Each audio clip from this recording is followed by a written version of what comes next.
वो कहते हैं ना, मुजरिम भले ही कितना भी चालाक क्यों ना हो, लेकिन कानून के हाथ बहुत लंबे होते हैं और मुजरिम तक पहुंच ही जाते हैं। देखिए ये क्राइम रिपोर्ट।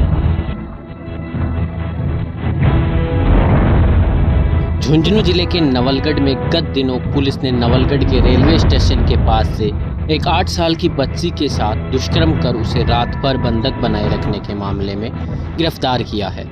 जिसके बाद जो पूछताछ में खुलासा हुआ, पुलिस जिस वसीह दरिंदे को पकड़ा है वो सीरियल रेपिस्ट निकला, जो अब तक 2 मासूम बच्चियों को शिकार बना चुका है।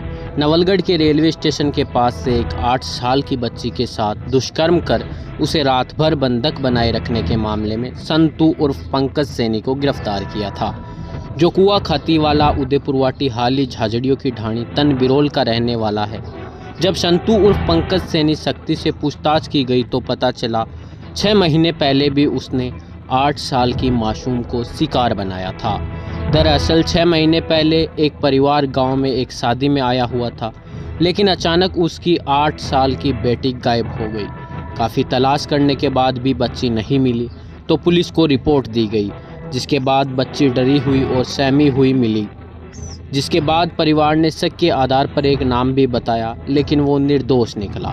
उसके बाद पुलिस ने 10,000 का इनाम घोषित कर और आरोपी की तलाश शुरू कर दी। पिछले दिनों नवलगढ़ थाने में एक नाबालिग बच्ची को, जब वो रेलवे स्टेशन से अपने परिवार के साथ आ रही थी तो उनको किसी व्यक्ति ने लिफ्ट देने के बहाने से किडनैप कर लिया था और उसके साथ गलत हरकत करने के संबंध में भी मुकदमा और कानून व्यवस्था की स्थिति उत्पन्न हुई थी, जिसमें कि पुलिस ने तत्परता दिखाते हुए आरोपी संत कुमार उर्फ पंकज को जो है गिरफ्तार कर लिया था।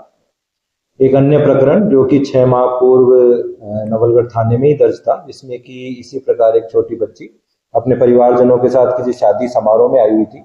वहां से बच्ची के कुछ समय के लिए गायब होने का जो है वो प्रकरण था, लेकिन वो अब तक अनट्रेस हो रखा था। जब इस संत कुमार उर्फ पंकज से कड़ाई से पूछताछ की गई और उसके जो टेक्निकल जितने भी हमारे पास एविडेंस हम ले सकते थे वो सब ली, तो उस प्रकरण में भी यही मुलजिम जो है सामने आया। सूत्रों की माने तो आरोपी ने एक पंक्चर की दुकान तो कर रखी थी, लेकिन वो सिर्फ दिखावे की थी।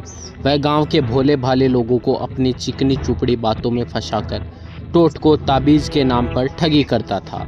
पुलिस ने आरोपी को मोबाइल से काफ़ी चौंकाने वाले सबूत भी मिले हैं। वह जिस एक युवती के साथ लिव इन रिलेशन में रहता था, उसके साथ भी अश्लील वीडियो बना रखे थे।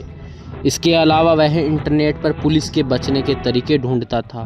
क्राइम पेट्रोल जैसे सीरियल क्राइम करने और उससे बचने के तरीके सीखता था। ये बात सही है, वो जो है क्राइम पेट्रोल और इस तरह के जितने भी धारावाहिक वगैरह और जो टीवी सीरीज वगैरह है वो देख करके वो सब ये चीजें सीखता था। उसके मोबाइल में कई अश्लील जो है वीडियो क्लिप्स वगैरह ये भी मिली है, उसे भी एफएसएल भिजवाया जाएगा। क्योंकि दोनों ही प्रकरण संगीन धाराओं में है और छोटी बच्चियों के संबंध में है, इसलिए इनको केस ऑफिसर में लिया जा करके और जो आरोपी है इसको कड़ी से कड़ी सजा देने की पुलिस अंत तक कोशिश करेगी। आरोपी 2 8 साल की बच्चियों से दुष्कर्म करने के बाद तीसरी वारदात करने की फिराक में था। इसके लिए उसने एक मूक बधिर बच्ची को निशाना बना रखा था, लेकिन उससे पहले ही पुलिस के धक्के चढ़ गया। पुलिस ने संतू उर्फ पंकज सैनी के दोनों केसों के केस ऑफिसर स्कीम में लिया है, ताकि न्यायालय से जल्द और कड़ी से कड़ी सजा दिलवाई जा सके। इस मामले में मुख्य भूमिका नवलगढ़ थाना अधिकारी सुगन सिंह, कांस्टेबल बाबूलाल, कांस्टेबल सरवण तथा नरेंद्र सिंह की रही।